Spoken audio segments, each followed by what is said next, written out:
It seems fitting, given the wonderful surroundings of the Museum of the Order of St. John, to begin this lecture by telling a story from the 13th century that opens in the medieval Hospital of St. John in the Latin Kingdom of Jerusalem. It is a tale of lust and intrigue, of bribery and seduction, of a burdensome secret and a near-fatal obsession. It is the story of a merchant who bought from a harlot the arm of St. John the Baptist. The story was originally recorded in around the year 1220 by a German Cistercian monk known as Caesarius of Heisterbach in a text entitled The Dialogue on Miracles. Caesarius gave an account of how a merchant from his locality had recently made a pilgrimage to the Holy Land.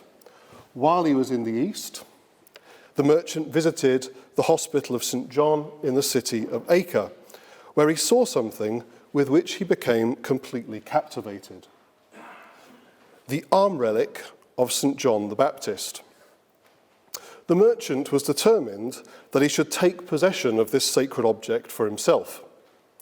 He discovered that the hospitaller who acted as the relic's custodian had fallen in love with a local woman who it would seem had thus far spurned the hospitaler's amorous advances.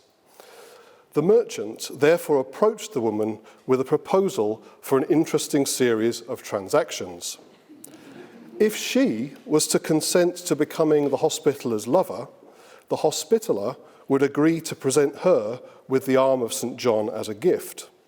The merchant would then buy the relic from her for the sum of £140 of silver.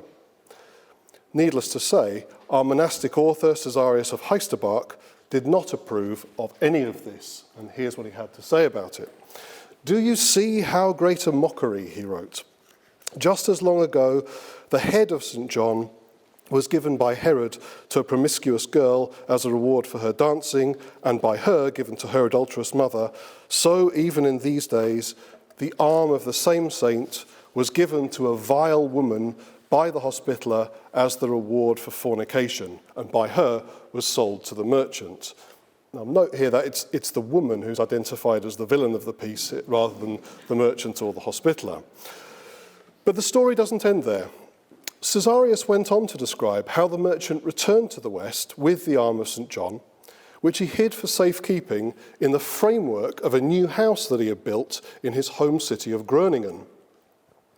Sometime later, a great fire broke out in the city, but the merchant was unconcerned, even when the flames approached his house, because he knew that it had a good guardian within its fabric.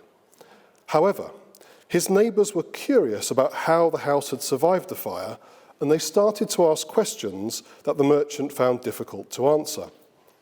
As suspicions were mounting, and in a bid to keep his acquisition of the relic a secret, the merchant removed the arm from its hiding place and gave it to a local hermit.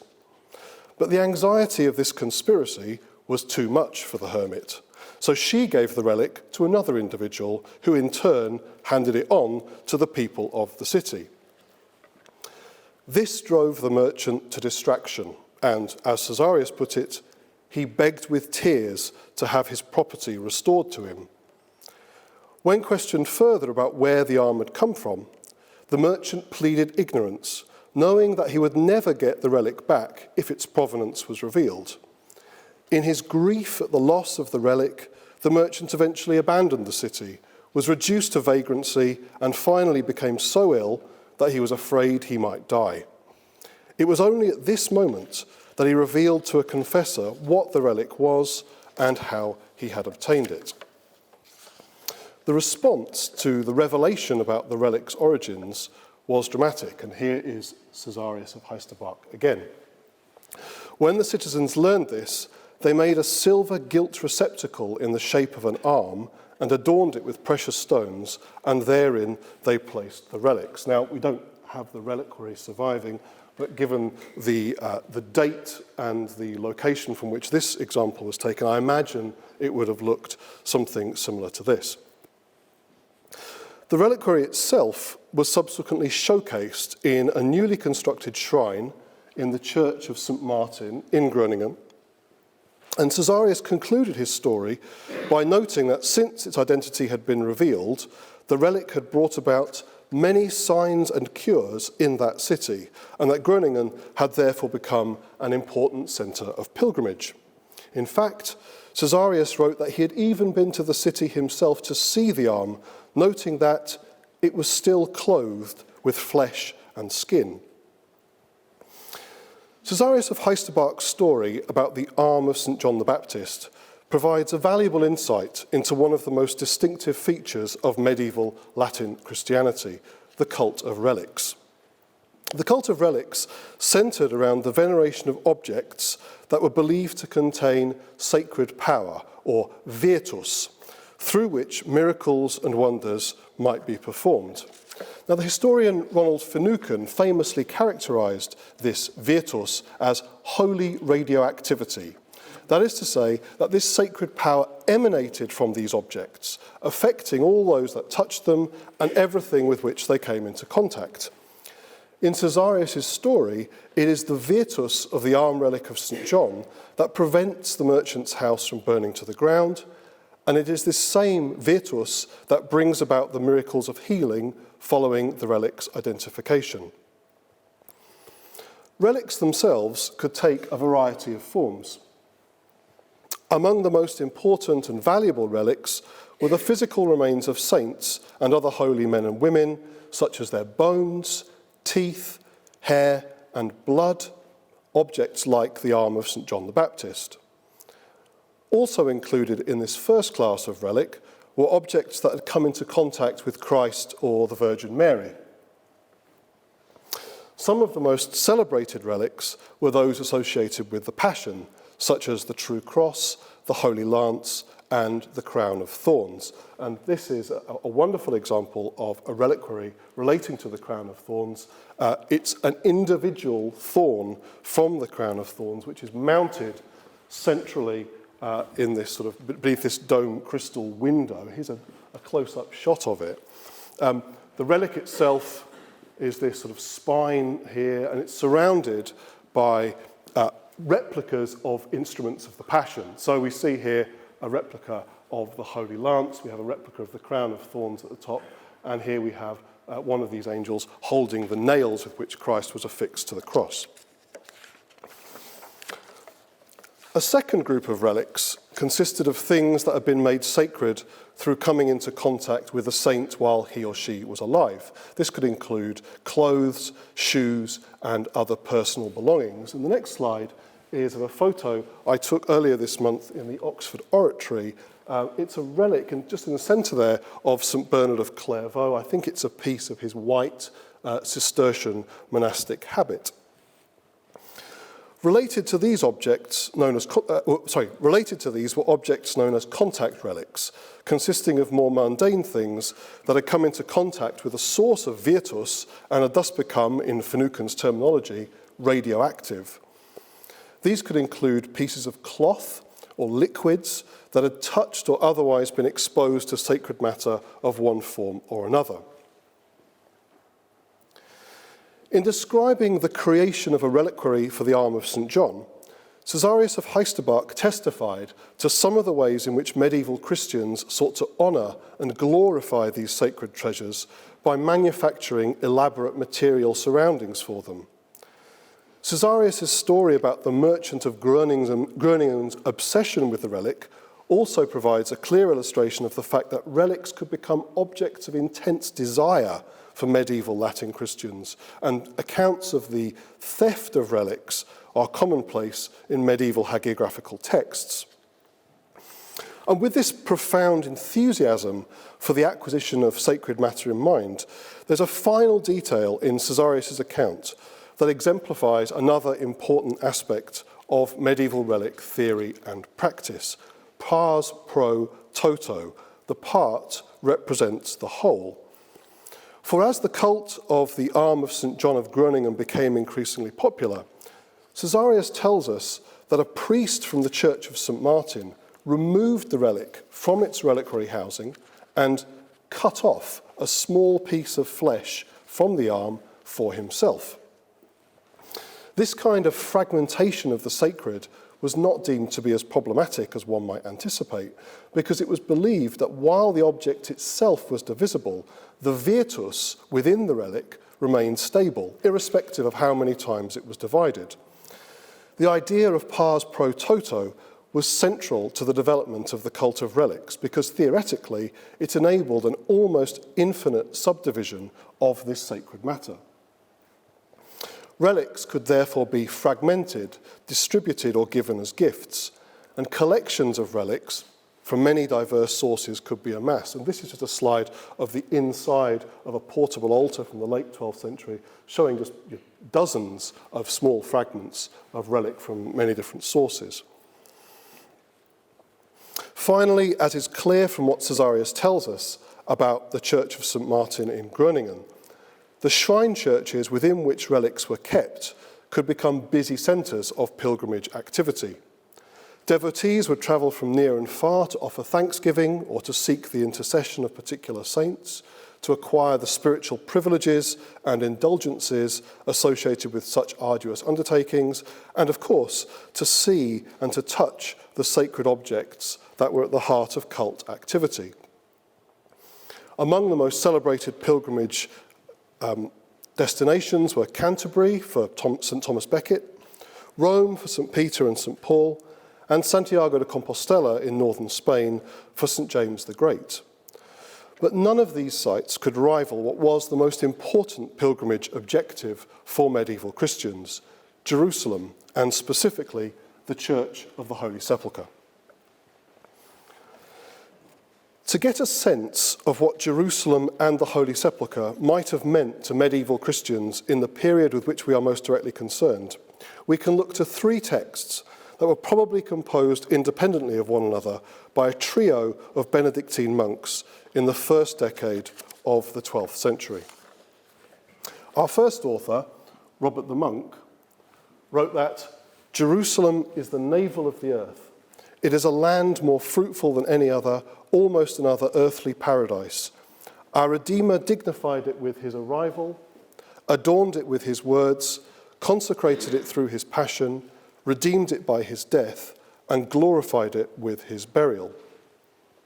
Our second author, Guibert of Nogent, asked, if this land is the inheritance of God, even before the Lord walked and suffered there, as the sacred and prophetic pages tell us, then what additional sanctity and reverence did it gain then, when the God of majesty took flesh upon himself there? This is the place where the blood of the Son of God, holier than heaven and earth, was spilled, where the body, at whose death the elements trembled, rested in its tomb. And for our third author, Baldric of Bourgueil, Holy Jerusalem is that very city in which, as you know, Christ himself suffered for us, since our sins demanded it. And in that place, God was laid to rest. There he died for us. There he was buried.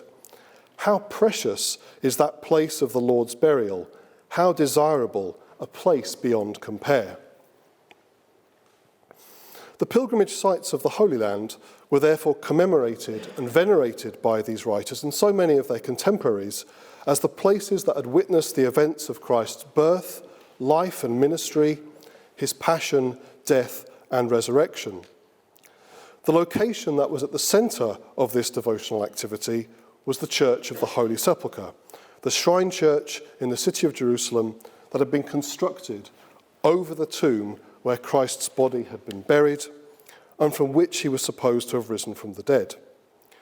And yet, precisely because of that resurrection and Christ's subsequent ascension to heaven, this shrine church was distinguished from those across much of the rest of the Latin Christian world because it was empty.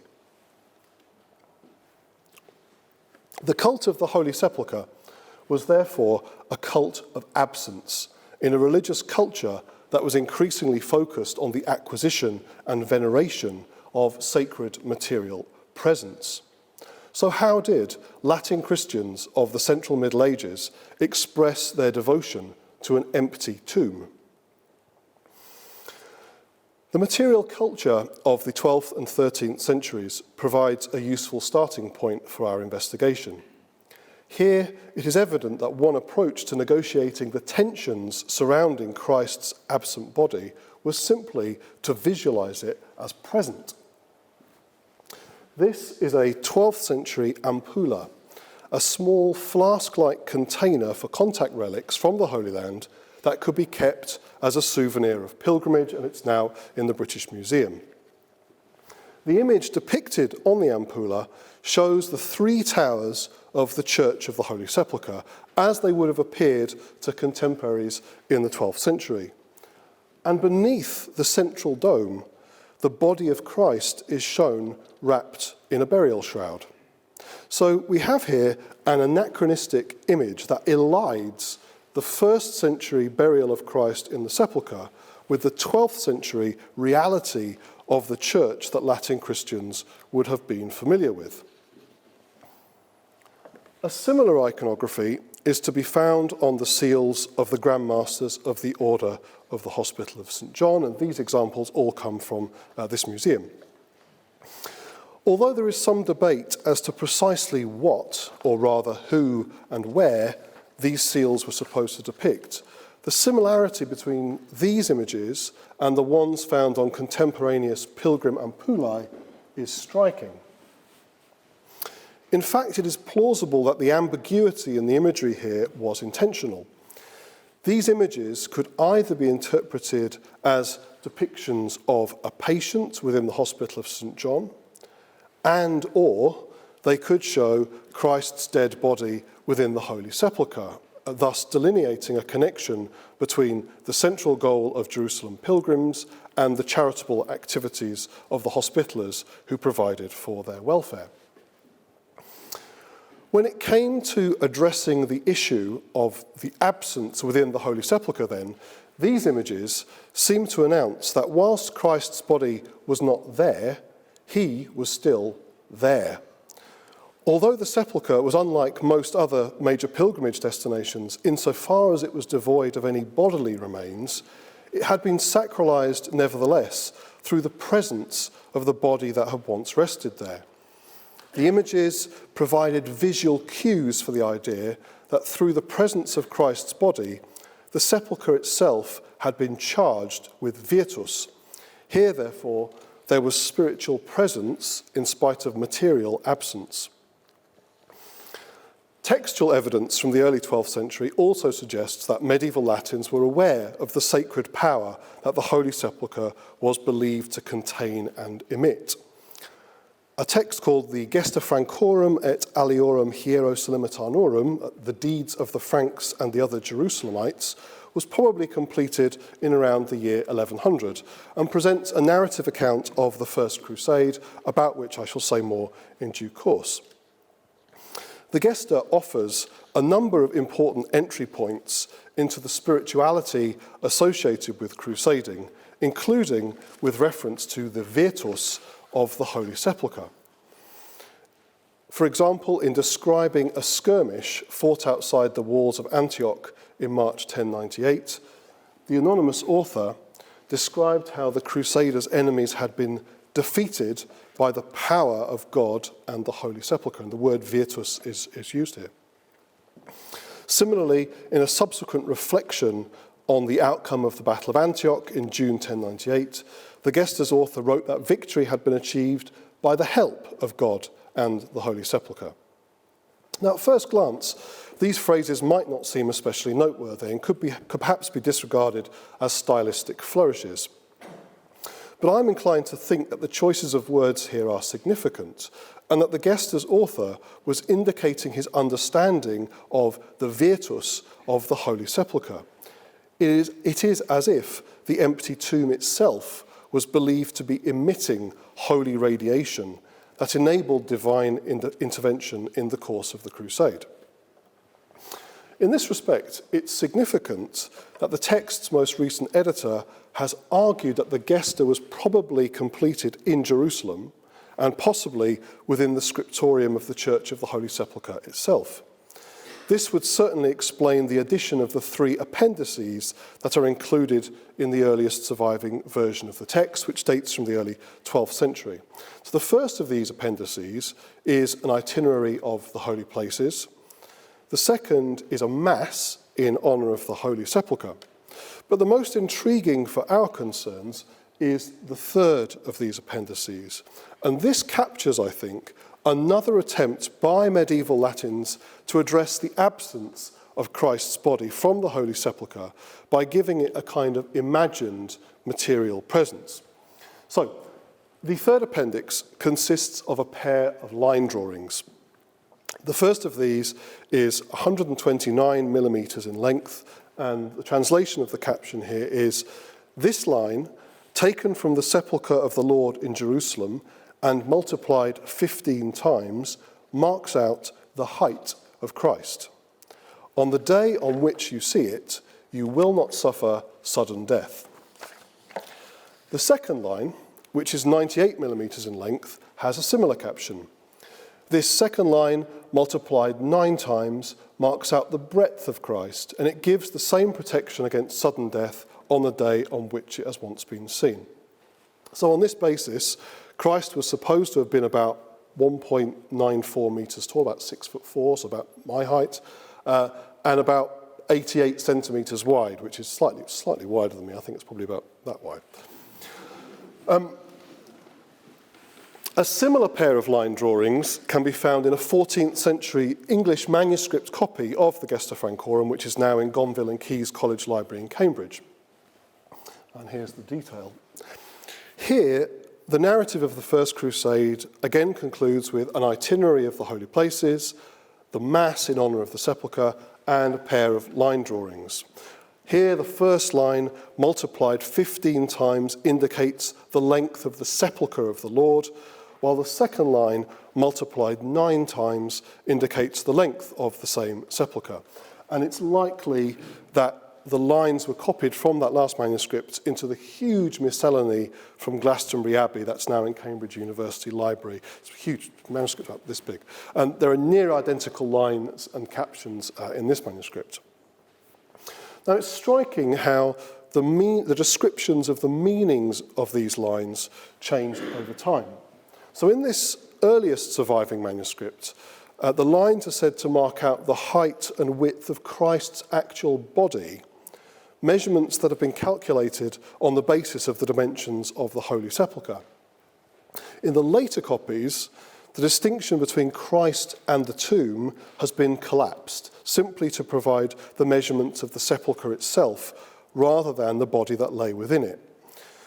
More striking still is the fact that in the earliest manuscript, catching sight of these lines is described as having something akin to a miraculous effect on the viewer, a statement that is conspicuous by its absence from the later copies. This suggests that our 12th century scribe believed that the manuscript itself contained some of the virtus of the Holy Sepulchre, sacred power that had been transmitted from the tomb to the page.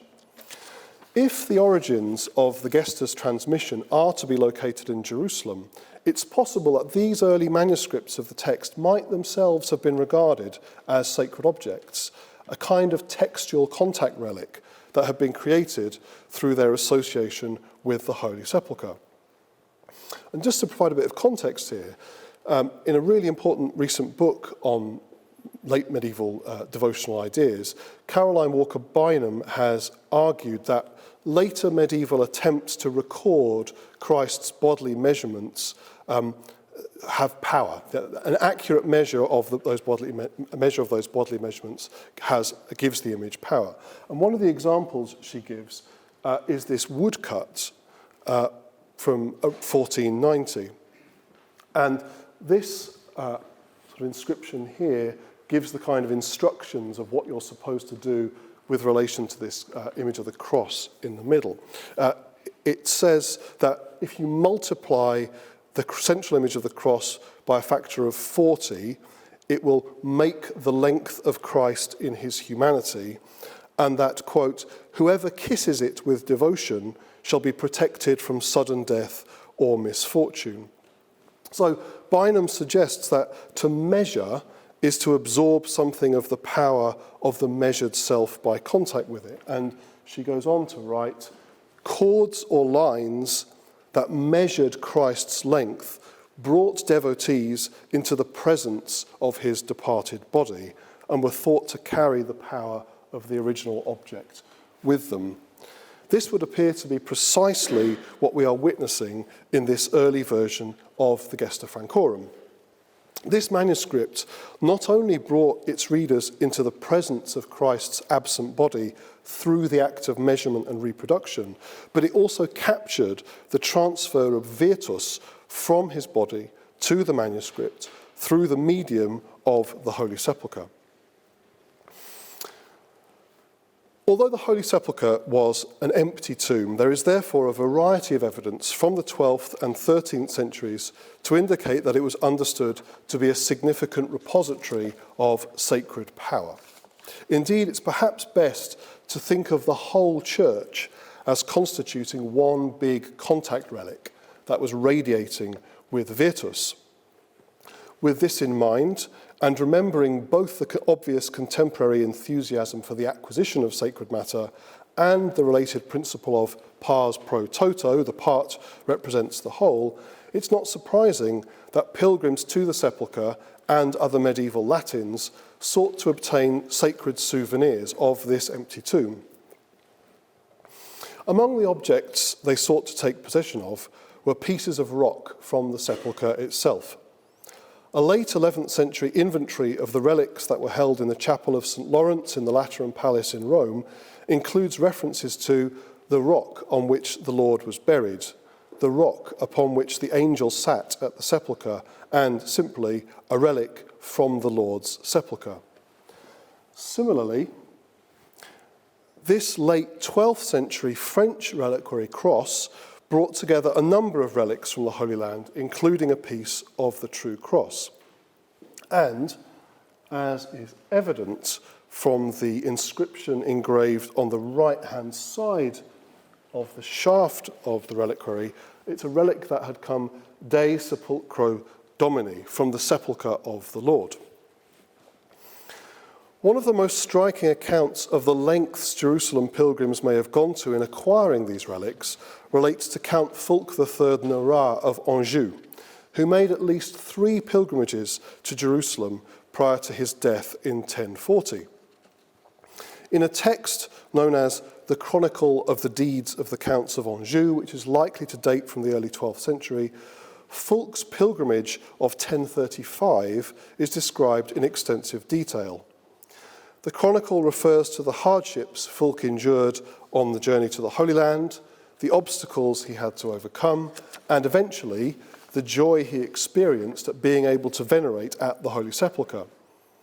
While he was there, Fulk supposedly seized the miraculous opportunity with which he was presented. He, Fulk, prayed with a flow of many tears. Soon he sensed that a divine command turned soft the hardness of the stone, and the Count, kissing the tomb, tore off a big piece with his teeth and hid it. He took it away with him. Not all relics of the sepulchre were acquired in circumstances as dramatic as these, and many Jerusalem pilgrims may have obtained little more than a few scrapings of rock or fragments of stone dust as souvenirs of their journey. Any modern visitor to the church cannot help but be struck by the number of signs of the cross that are engraved in the building's walls. Although it is obviously difficult to date these crosses with any precision, Colin Morris has suggested that they were made mostly by pilgrims in the 12th century. The practice that lies behind these crosses has often been interpreted as providing a way for devotees to leave a mark of their pilgrimage, to stake a personal claim in the church by leaving a hand-carved symbol of the Passion that amounts to a form of devotional graffiti. But one material byproduct of this practice, through which medieval pilgrims fashioned the presence of a cross by manufacturing absence within the stone from which it was carved, would have been the creation of new relics. Modest though these fragments of stone may have been, they were all still theoretically infused with virtus, and it's not difficult to imagine them being meticulously collected and carried homewards, as is known to have happened with tomb dust at other medieval pilgrimage shrines. In a similar vein, one can also imagine pilgrims taking things with them to the sepulchre to create new contact relics by bringing their objects into contact with it. Now, this photograph, again, was taken earlier this month in the Oxford Oratory. And while the relic depicted here almost certainly does not date from the Middle Ages, the process that the label indicates led to its creation is reminiscent of medieval practices. I'm not sure if you can all read that, but there's a label saying crown of thorns, having touched the sepulchre of our Lord in Jerusalem. So here, a miniaturized crown of thorns has been brought into contact with the Holy Sepulchre and is thus believed to have been permeated with virtus. Now, as this photograph indicates, the acquisition of relics of the Holy Sepulchre is not just a medieval phenomenon. Indeed, one of our most unexpected discoveries here at the Museum of the Order of St. John has been two fragments of rock that appear to have originated from the Church of the Holy Sepulchre in Jerusalem. So here's the first one. It's a small fragment of rock, if you can all see this, but it says, fragment of the original corner of the church, with no R, of the stone Holy Sepulchre, the gift of Major, and then it becomes blurred here, as does the date. And the second fragment has a printed label, again demonstrating its provenance from the Church of the Holy Sepulchre. Now, the donor of this second object, identified by the label as Major Edward Keith Roach, was governor of Jerusalem between 1926 and 1945 during the period of the British Mandate. Now, it's unclear whether these stones were acquired as acts of devotion, but even if secularized, the acquisitions can still be placed in a continuum with the medieval examples I have already discussed. For my own part, among the objects I purchased on a research trip to Jerusalem in December 2014 was this modern reliquary souvenir. And in many respects, this object is analogous to the 12th century ampulla I have already described. Like the medieval ampullae, these are low-cost, mass-produced items that are designed to respond to the needs of travellers and pilgrims in search of an inexpensive memento of their visit to Jerusalem.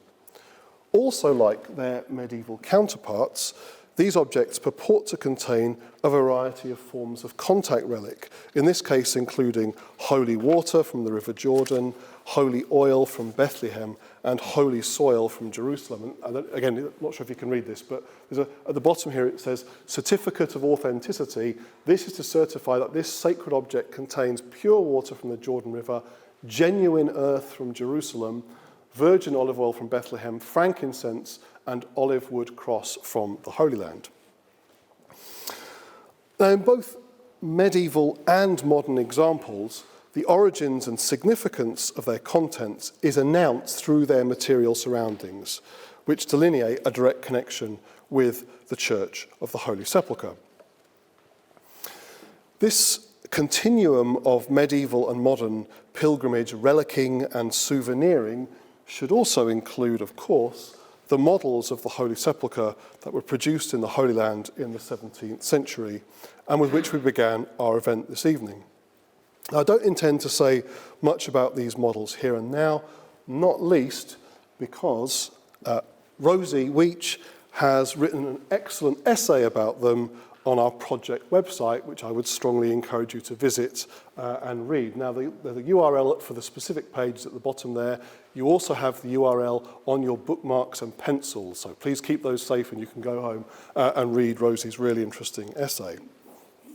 Now, as Rosie notes here, the fact that the Museum of the Order of St. John has 3 of what is estimated to be around 30 known surviving examples is just another indication of the riches within the museum's collections. One of the features of these models that is particularly striking is the printed Latin inscription that is pasted to the inside of the dome of the rotunda. And this calls upon readers to meditate on the Holy Sepulchre as a place that reminds the faithful of the sacrifice Christ made for mankind. And again, you can go to the website and you can see Rosie's translation of this passage there, which interprets this for a modern audience. And above this inscription, this is a detail that I think is wonderful, it's an image of 5 early modern pilgrims approaching and venerating what is inevitably an empty tomb. So they enter through this little doorway here, and then you can see them venerating before the sepulchre itself. There appear then to be a number of parallels and continuities between medieval, early modern and late modern expressions of devotion to the Holy Sepulchre. But returning to the title of my lecture, this begs the question whether there was anything distinctive about Latin Christian devotion to this empty tomb at the time of the First Crusade. Now, in some respects, the answer to this question is self-evident, for in the last decade of the 11th century, Latin Christians did something they had never done before. They went to war for the Holy Sepulchre. The First Crusade represented an extraordinary fusion of long-standing traditions of Jerusalem pilgrimage with more recent and more radical ideas of penitential warfare. Simply put, the Crusade offered the arms-bearing classes of Western Europe an opportunity to gain remission of sins through the performance of acts of violence. The goal of the expedition was the reconquest of Jerusalem and the Holy Land from what Latin contemporaries perceived to be the tyranny of Islam. This was a profound devotional undertaking, at the centre of which was the desire to re-establish Christian custody of Christ's empty tomb. In the various narrative histories that were composed following the expedition's conclusion in 1099, devotion to the Holy Sepulchre was identified as having been one of the key factors in stimulating recruitment to the crusade. According to one writer, the instigator of the crusade, Pope Urban II, had made the following declaration in his call to arms in 1095. Most especially, let the Holy Sepulchre of our Lord the Redeemer move you, in the power as it is of foul races, and the holy places now abused and sacrilegiously defiled by their filthy practices. Set out on the road to the Holy Sepulchre, deliver that land from a wicked race, and take it for yourselves. These sentiments were echoed by Robert's contemporary, Guibert of Nogent, who had Urban II declare, "O my dearly beloved brothers, you must exert yourselves with all your strength and with God leading and fighting for you to cleanse the holiness of the city and the glory of the tomb, which has been polluted by the thick crowd of pagans." And 50 years later, in 1145, Pope Eugenius III commemorated the achievement of the First Crusade, recalling how men from beyond the Alps and also those from Italy, fired with the ardour of love, assembled. And once a great army had been collected together, not without much shedding of their own blood, but attended by divine aid, they freed from the filth of the pagans that city in which it was our Saviour's will to suffer for us, and where he left us his glorious sepulchre as a memorial of his passion. Following the Crusader conquest of Jerusalem in 1099, the commitment of Latin Christendom to the ongoing defence and security of the holy places is evident from the establishment of a new Latin Kingdom of Jerusalem, about which you can learn more in the museum's galleries downstairs. The continuing significance of the Holy Sepulchre to the Jerusalem crusading project of the 12th century is evident from, among other places, the prominent position it was given on the kingdom's coinage.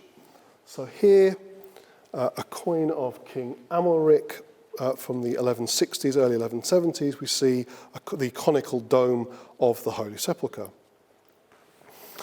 The centrality of the sepulchre is also obvious from the manner in which subsequent calls for new crusades were composed. For even when new expeditions were preached in response to military disasters that had occurred hundreds of miles away, it was still Jerusalem and the Holy Sepulchre that were identified as the particular sites that were under threat from the so-called counter-crusade.